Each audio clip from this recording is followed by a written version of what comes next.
On October 30, 2024, something happened that should have terrified every American energy strategist, but most people missed it completely. Russia announced that over 60% of its oil exports were now being settled in currencies other than US dollars. This wasn't just another trade deal. This was the moment the 50-year petrodollar monopoly began its final collapse. And when that system dies, American power dies with it. Welcome to the ultimate truth about energy and empire. Today I am going to show you the four-stage pattern that has controlled every global superpower for the last 500 years. How energy control equals world domination, and why whoever controls oil in 2025 will control the next century of human civilization.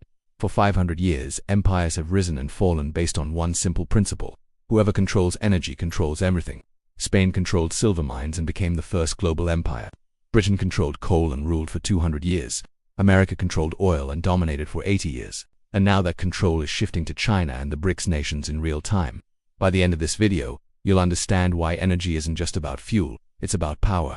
Why every war for the last century has been an energy war, and why the current battle between the petrodollar and the petroleum will determine who rules the world for the next 100 years.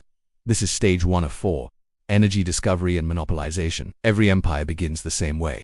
They discover or gain control of a revolutionary energy source that gives them an insurmountable advantage over every competitor, not temporarily, permanently, until someone else finds the next energy source. In the 1500s, Spain didn't just find gold and silver in the Americas. They found the energy that powered the global economy. Silver was money, money was energy. Spain controlled both, so Spain controlled the world. For 150 years, Spanish galleons carried 400 tons of silver annually from the Americas to Europe. This wasn't just trade. This was energy domination. But here's what they won't teach you in school. Spain's empire collapsed the moment other nations found alternative energy sources. Britain discovered something more powerful than silver, coal. By 1750, Britain was producing 5 million tons of coal annually. Spain was still dependent on silver mines that were depleting. Energy advantage shifted. Empire shifted. In 1850, Britain controlled 80% of the world's coal production. Coal powered steam engines. Steam engines powered ships. Ships controlled trade routes. Trade routes controlled wealth. Wealth controlled armies. Britain didn't just rule the seas, they ruled energy, so they ruled everything. The pattern repeated exactly with America and oil. In 1901, the Spindletop oil field in Texas produced more oil in one day than the rest of the world combined. By 1950, America was producing 50% of global oil. Oil-powered cars, planes, ships, tanks, and factories. America controlled oil, so America controlled the 20th century. But here's the crucial insight. Each empire believed their energy monopoly was permanent. Spain thought silver would never run out. Britain thought coal would never be surpassed. America thought oil dependency would never end. They were all wrong. Energy monopolies are temporary. Energy transitions are inevitable. And right now we're witnessing the fourth great energy transition in human history. Stage 2 is where energy advantage becomes military and economic domination. This is when empires use their energy monopoly to reshape the global system in their favor. Spain used silver to finance the largest military in the world. Spanish tercios were invincible because Spain could afford better weapons, more soldiers, and longer campaigns than any competitor. Energy wealth became military supremacy. Military supremacy became territorial expansion. By 1580, Spain controlled territories on every continent. But the real power wasn't military, it was economic. Spanish silver became the global currency. Every trade transaction required Spanish silver. This created structural demand that had nothing to do with Spain's economy. The world needed Spanish silver to function, so wealth flowed to Spain automatically.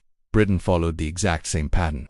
British coal powered the Royal Navy. The Royal Navy controlled global trade routes. British ships carried British goods. British banks financed global trade. And every transaction reinforced British dominance. By 1900, 60% of international trade was denominated in British pounds. Here's the key mechanism. When you control energy, you control the currency of global trade. When you control the currency, you collect a tax on every transaction. When you collect taxes on global trade, you can fund military dominance. When you have military dominance, you can protect your energy monopoly. The system is self-reinforcing until it breaks. America perfected this system after World War II in 1944. The Bretton Woods Agreement made the dollar the global reserve currency. In 1971, Nixon ended gold convertibility, making the dollar pure fiat currency. In 1974, Kissinger negotiated the petrodollar agreement with Saudi Arabia. Oil could only be purchased with US dollars. This created the most sophisticated energy empire system in history. Every country that needed oil, which was every country, had to buy dollars first. This created permanent global demand for dollars regardless of American economic performance. America could print money, and the world would accept it, because the world needed dollars to buy energy. The numbers are staggering. Today, 90% of oil transactions occur in dollars. That's $4 trillion annually flowing through the dollar system. America collects what economists call seigniorage on every transaction. Free money for controlling the system. This is how America funds an $800 billion military budget while running $2 trillion deficits. The world pays for American empire through forced dollar usage. But stage 2 contains the seeds of its own destruction. When empires abuse their energy monopoly, competitors begin building alternatives. This is when alternative powers recognize the system is rigged against them and begin building parallel energy and economic networks. Spain's silver monopoly bred competitors. Britain, France, and the Dutch began establishing their own American colonies. When Britain found coal deposits and developed superior naval technology, Spanish silver became less important. Energy alternatives broke Spain's monopoly. Similarly, when Britain controlled coal, Germany and America began developing their own coal industries. By 1900, American coal production exceeded British production. Germany was producing advanced steel using superior coal technology. Britain's energy advantage disappeared, and so did British dominance. The pattern is playing out again with America and oil. Since 2008, multiple nations have built systems to bypass dollar dominance. China created CIPS, the cross-border interbank payment system, allowing trade without SWIFT. Russia developed SPFs, its own payment network. Both systems process transactions in local currencies, not dollars. The numbers show the acceleration. In 2020, China imported 1.73 million barrels per day from Russia. In 2024, that number hit 2.45 million barrels per day, and 75% of those transactions occurred in yuan, not dollars. Russia has almost completely de-dollarized its energy trade with China. This is $50 billion annually moving outside the petrodollar system. But the real breakthrough came in 2024. BRICS expanded from 5 to 10 members, adding Saudi Arabia, UAE, Iran, Egypt, and Ethiopia. These 10 countries now control 40% of global oil production and 33% of global gas production. More importantly, they represent 45% of the world's population and 36% of global GDP. The Saudi Arabia decision is the nuclear moment. For 50 years, Saudi Arabia guaranteed that oil would only be sold in dollars.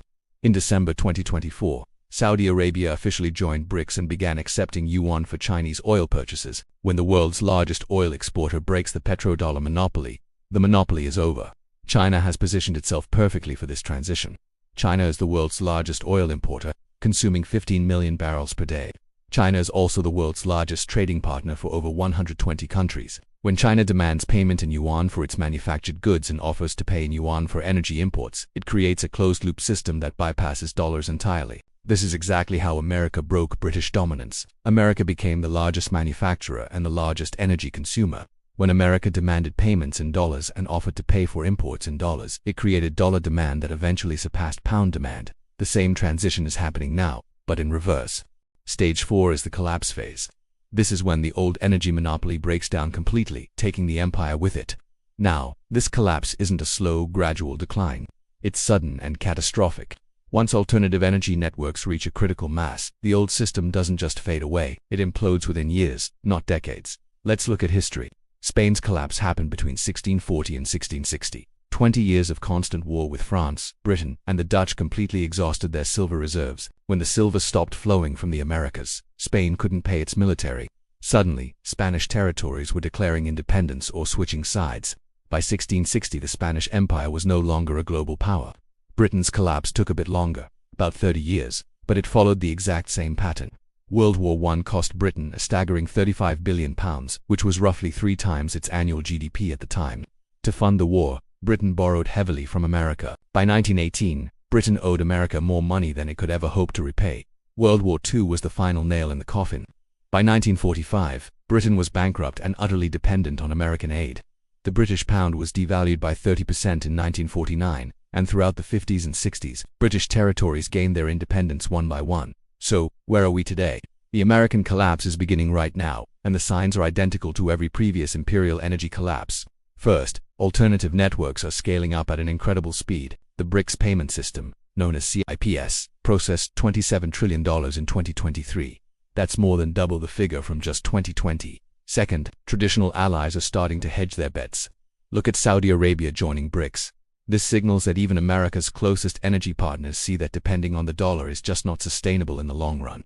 Third, the cost of maintaining the empire is now far exceeding the benefits. America spends $800 billion a year on its military, a lot of which is to protect energy supply lines that, ironically, don't even primarily serve American interests anymore. And here's the mathematical reality of the situation. America imports about 8.4 million barrels of oil daily but exports over 10 million barrels. So, America is a net oil exporter, but it still depends on the petrodollar system to maintain its global economic dominance. When that system ends, America loses its unique ability to print money that the rest of the world has to accept. That $36 trillion debt becomes unpayable, interest rates will have to spike, living standards could fall by as much as 30 to 40%. The timeline for this is accelerating. In 2022, 90% of all oil transactions were done using US dollars. By early 2024, that figure had already dropped to 58%. China and Russia are now trading $240 billion worth of goods annually in their own currencies, the yuan and the ruble. India is paying for Russian oil in rupees. The UAE is accepting yuan for gas sales to China. These alternatives aren't just theoretical ideas anymore. They're operational, and they are scaling fast. But here's what makes this transition completely different from all the previous energy empire collapses. For the first time in 500 years, the declining empire isn't being replaced by a single successor. America built a unipolar system where the dollar dominated everything. China, on the other hand, is helping build a multipolar system where multiple currencies serve regional functions. The yuan will likely dominate Asian trade. The euro will continue to serve Europe. Local currencies will handle bilateral trade between aligned nations. And gold, the oldest money of all, will likely serve as the neutral reserve asset for settling imbalances between all these different systems. This isn't about a Chinese empire replacing an American empire. This is about the end of the very concept of an energy empire, and the implications of that are staggering. When energy becomes multipolar, military power also becomes multipolar.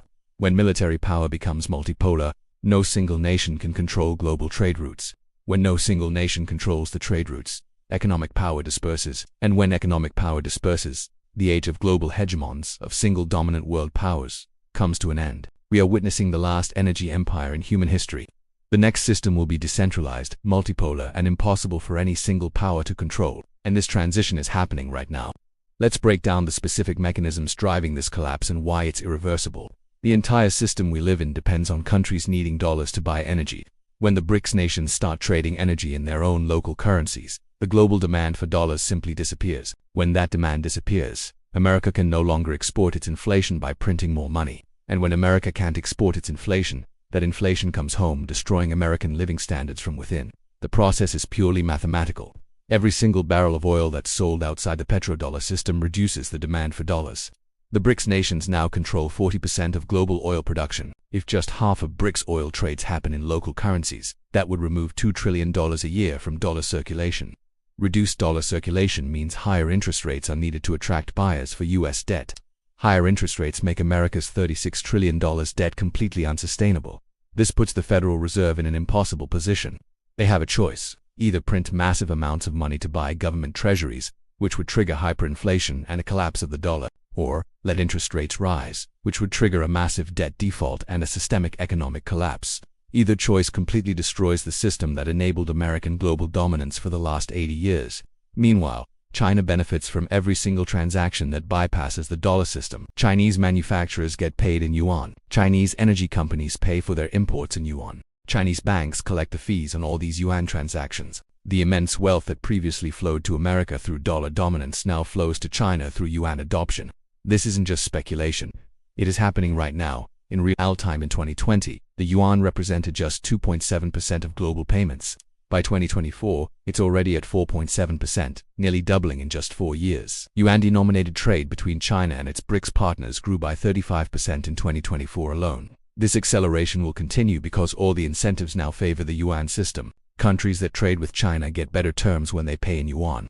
China offers currency swap lines that provide liquidity to other nations during a crisis. And critically, China doesn't weaponize its currency through sanctions. China doesn't freeze the reserves of other countries for political reasons. Every country that watched America freeze $300 billion in Russian reserves now understands that their dollar reserves are not safe during geopolitical conflicts. Every country paying higher energy costs because of dollar-based sanctions understands that dollar dependence is expensive. Every country struggling with dollar-denominated debt understands that diversifying into the yuan and other currencies is just a good idea. It's necessary for survival. The network effects are flipping. Previously, everyone used dollars because everyone else used dollars.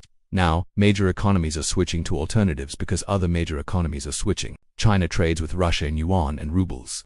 India pays for oil in rupees. Brazil and Argentina are even negotiating a common currency. The dollar network is fragmenting before our very eyes. So, who wins and who loses when the petrodollar finally dies?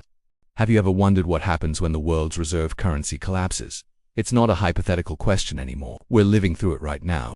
The petrodollar system, which has guaranteed American dominance for the last 50 years, is crumbling, and as it falls, a new world order is rising. Let's break down who wins and who loses in this historic shift. First, the winners.